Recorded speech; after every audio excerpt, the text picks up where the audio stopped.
How does one see what is there?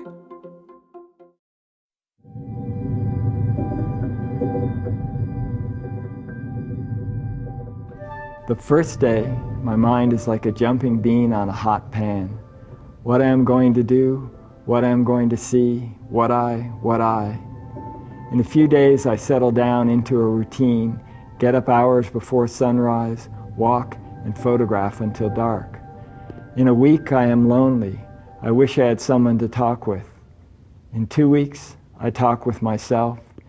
In 3 weeks, I see things differently.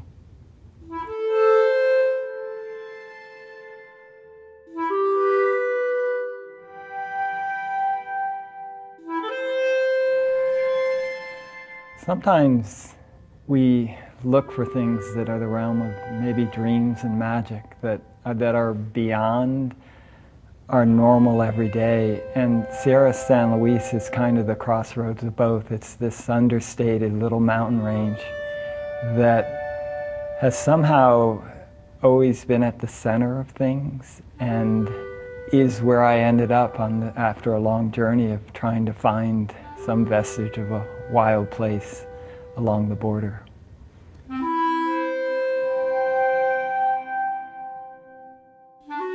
The borderlands are where things happen. And the reason for that is they're unsettled. And unsettled works both ways. I think they're emotionally unsettled. Oftentimes when I go to the borderlands, I'm just not in the right place, and it's like, oh, this is, I kind of feel a little edgy. I kind of feel it's a little dangerous. Stuff's happening here. Where am I going to sleep? What's going to happen? But literally, they're unsettled. They're some of the least populated landscapes in both Mexico and America. And that actually is the reason why the border is there. It's the hardest place to be. Part of it is the Rio Grande, where it's forming these canyons, and part of it is that it is these desert lands where water is at a premium, and it's the space that's much harder to navigate. These are the landscapes that are all around us, but that we often don't see.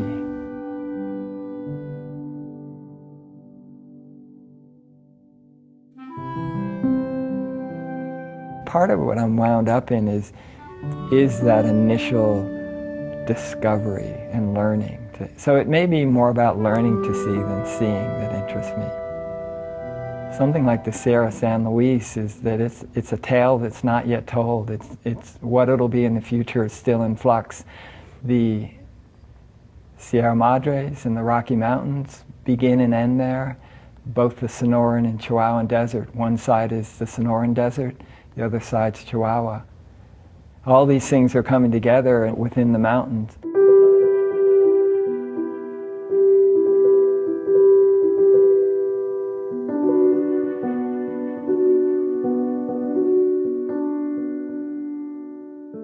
One of the things in making photographs now is the relationship is much more fluid. So I'm able to carry a smaller camera that literally I just strap it right here on my chest. And I'm often just making photographs as one would, this is interesting to look at.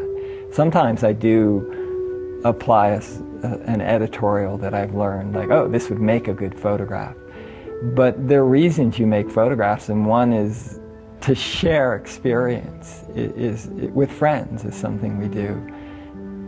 I have an old friend from high school who on occasion has come out to visit me, and I've taken him in the woods. I've left him alone in the dark and scared the wits out of him. So I sent him like 6 photographs of this landscape that I'm working in, and at the end I showed this head of this animal, and it's kind of dried out with these beautiful white large canines, and I told him it was a werewolf. And he actually believed me. And I immediately got an email that said, tell me this isn't true. And he was totally freaked out, and I was like, no, it's just a bear. He was just like, Michael's the crazy guy, and if anyone's going to see a werewolf and find him, it's him.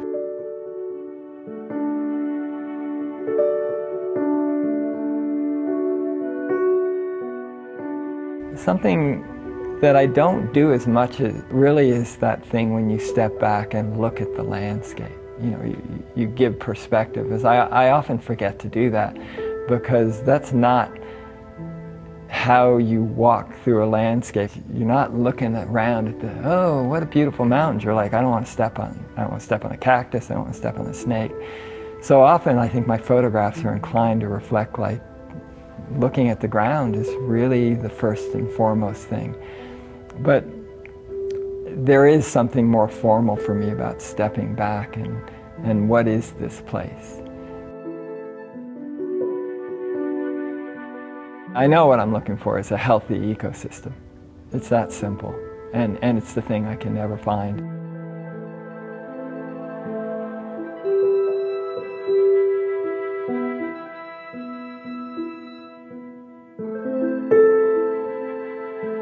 In the center of the Sierra San Luis is a grass and scrub oak kind of forest, and then it's surrounded by a horseshoe of mountains. And it's probably the best wolf habitat I've ever seen. In my experience, you know, I've seen them there, and they've tried to bring them back, and there are rumors that they may exist, but at the same time, people I'm friends with have shot and killed the wolves. So it's a complicated world out there, and you have to learn to be part of that. The photograph is the tool I'm using to connect me to the landscape.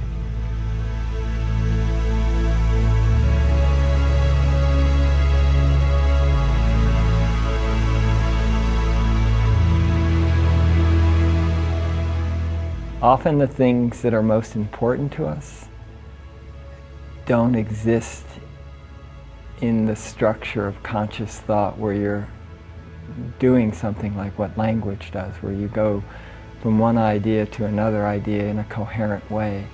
So what's nascent and within the work is really this thing I don't understand. When you begin to bring words or images to something, a lot of traditions have that idea is you steal the spirit. But yet, it's one of the ways we communicate, and I've chosen to embrace this. So it is that realm of catch-22, is that you want to tell other people, you know, like what's in these photographs, and it's, you know, it's the ineffable.